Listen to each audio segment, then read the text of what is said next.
Hello students, I am Hemchand from Navjyoti Global School Padpani. This is class 8th, subject science, chapter 16, light. जो हम last class में study किए थे lights के बारे में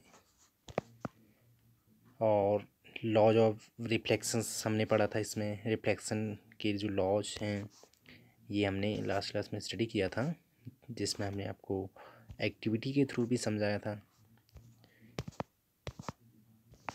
today's our topic sunlight white और कलर्ड। ये हम आज स्टडी करेंगे।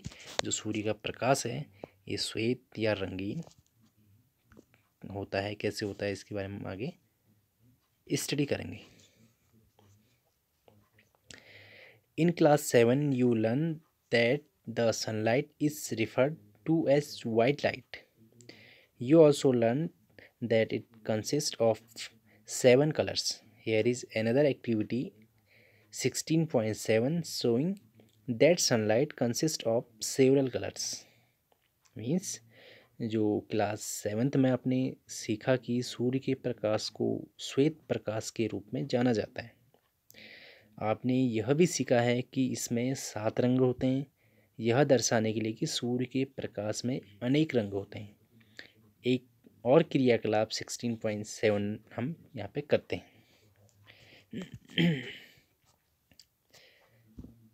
What is inside our eyes. हमारे नेत्रों की संरचना क्या है, पहले से हम समझते हैं। We see things only when light coming from them enters our eyes. Eye is one of our most important sense organs. It is therefore important to understand its structure and working.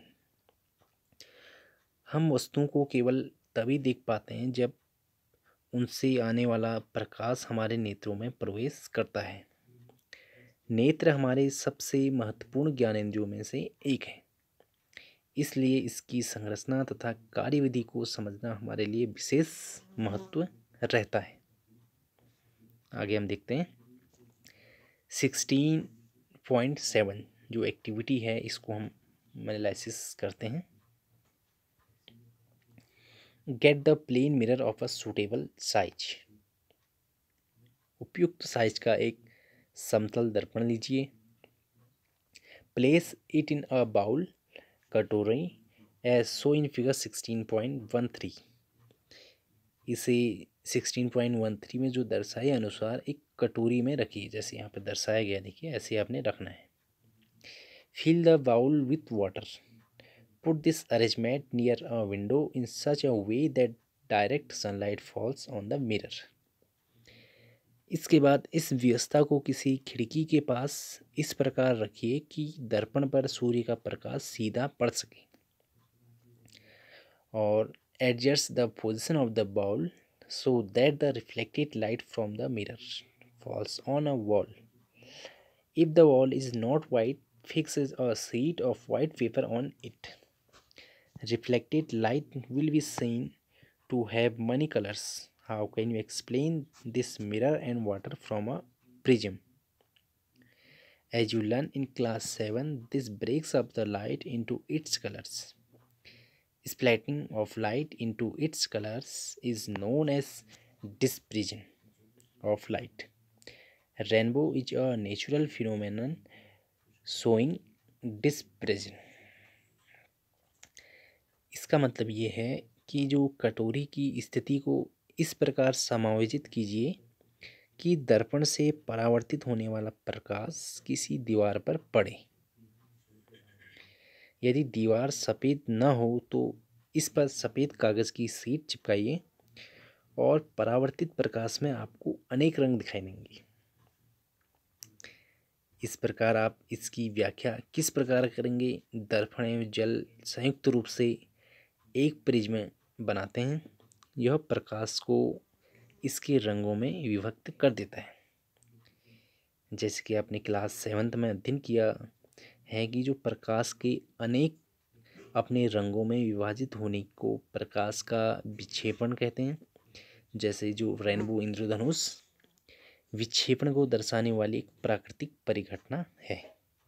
यहाँ पर आप देख सकते हैं pictures में जो dispersion of light यहाँ पर आपको पिक्चर्स में देगा, ऐसे एक्टिविटी के थ्रू आपने समझना है इसे। नेक्स्ट हम देखेंगे एक्टिविटी 16.8। इसमें हमने क्या करना है वो एक्टिविटी के थ्रू हम समझते हैं। Look into your friends eye, absorb the size of the pupil, throw light on her eye with a torch. अपने मित्र की आंख में देखिए, जो पुतली के साइज का अवलोकन कीजिए, इसके बाद एक टॉर्च से उसकी आंखों पर प्रकाश डालिए। Absorb the pupil now, switch off the torch and absorb her pupil once again. Do you notice any change in the size of the pupil? इसका मतलब ये है कि जैसे आपने टॉर्च को बंद किया था, उसकी जो पुतली का एक बार पुनः अवलोकन करें। क्या आप पुतली के साइज में कोई परिवर्तन देख पाते हैं? किस स्थिति में पुतली बड़ी थी? क्या आप बता सकते हैं कि ऐसा क्यों हुआ? In which case, do you need to allow more light in the eye when the light is dim or bright? किस स्थिति में आपको आँख में अधिक प्रकाश भेजने की आवश्यकता है, मंद प्रकाश में या तीव्र प्रकाश में? आप यहाँ पे एक्टिविटी के थ्रू इसे समझेंगे। ये सभी एक्टिविटी आपने करनी है, प्रैक्टिकली इसको समझना है। नेक्स्ट हम देखते हैं डिड यू नो, क्या आप जानते हैं? Animals have eyes shaped in different ways. Eyes of a crab are quite small, but they enable the crab to look all around, so the crab can sense even if the enemy approaches from behind. Butterflies have large eyes that seem to be made up of thousands of little eyes. जो जंतुओं के नेत्र विभिन्न आकृतियों के होते हैं, जैसे केकड़े के नेत्र बहुत छोटे होते हैं, परंतु इनके द्वारा केकड़ा चारों ओर देख सकता है। इसलिए यदि शत्रु पीछे से भी उसकी ओर आता है, तब भी उसे पता लग जाता है कि तितली के बड़े नेत्र होते हैं। जो साइज छोटे नेत्रों से मिलकर बने प्रतीत होते हैं, तो यह केवल सामने अथवा पार्श्व में ही नहीं बल्कि पीछे को भी देख सकती है। आप पिक्चर्स में आप देख सकते हैं eyes of butterfly. A night bird owl can see very well in the night but not during the day. On the other hand, daylight birds kite eagle can see well during the day but not in the night. जैसे उल्लू रात में भलीभांति देख सकता है परंतु दिन में नहीं देख पाता। इसके विपरीत दिन में अच्छी प्रकार से जो देख सकते हैं, जैसे चीता, ये सब पक्षी जो हैं, चील, गरुड़, ये विपरीत दिन के प्रकाश में सक्रिय लेकिन रात में नहीं देख पाते हैं। इसी के साथ साथ जैसे इसकी रेटिना में बड़ी संख्या में जो शलाकाएँ होती हैं तथा केवल कुछ ही शंकु होते हैं। इसके विपरीत दिन के पक्षियों की जो नेत्र में शंकु अधिक तथा शलाकाएँ कम होती हैं, इस प्रकार ये देख नहीं पाते दिन। नेक्स्ट टॉपिक हमारा है visually impaired persons can read and right. Means जो चाक्षुष वृत्ति वाले व्यक्ति पढ़ लिख सकते हैं, इसके बारे में हम पढ़ेंगे। Some person including children can be visually impaired. They have very limited vision to see things. Some person can not see at all since birth. Some persons may loss their eyesight because of a disease or an injury. Such persons try to identify things by touching and listening to voices more carefully. They develop their other senses more sharply. However, additional resources can enable them to develop their capability further. मतलब कुछ व्यक्ति जिनमें बच्चे भी सम्मिलित हैं, जैसे चाक्षुषी जो दृष्टि संबंधी अक्षमताओं से पीड़ित होते हैं उनकी वस्तुओं को देखने के लिए सीमित दृष्टि होती है। यहाँ पे सीमित दृष्टि होती है, लेकिन कुछ व्यक्ति जन्म से ही बिल्कुल नहीं देख पाते। कुछ व्यक्ति किसी बीमारी या किसी चोट के कारण अपनी दृष्टि खो देते हैं।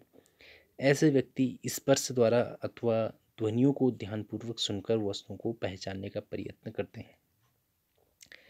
वे अपनी दूसरी जो ज्ञानेंद्रियों को अधिक विकसित कर लेते हैं, तथापि अतिरिक्त संसाधन उन्हें अपनी क्षमताओं को और अधिक विकसित करने में सक्षम बना सकते हैं।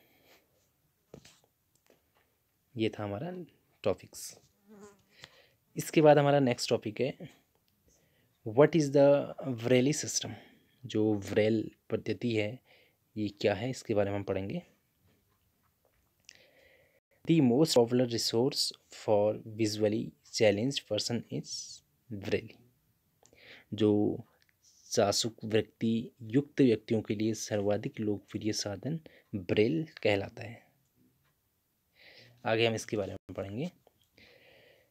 The present system was adopted in 1932. There is Braille code for common languages, mathematics, and scientific notation.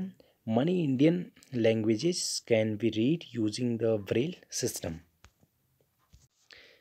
जो वर्तमान पद्धति जैसे 1932 में अपनाई गई, जैसे सामान्य भाषाओं, गणित तथा वैज्ञानिक विचारों के लिए ब्रेल कोड है। ब्रेल पद्धति का उपयोग करके अनेक भारतीय भाषाओं को पढ़ा जा सकता है। जैसे अब यहाँ शो हो रहा है, यहाँ पे देख सकते हैं, जैसे CAT लिखा है इसने, ऐसे AND, तो ये सभी लैंग्वेजेस इससे बन सकती हैं। इसे हम ब्रेल पद्धति कहते हैं। ये था हमारा चैप्टर 16। इसके जो भी इम्पोर्टेंट क्वेश्चंस एंड आंसर होंगे उसको हम डिस्कस करेंगे नेक्स्ट क्लास में। थैंक्स।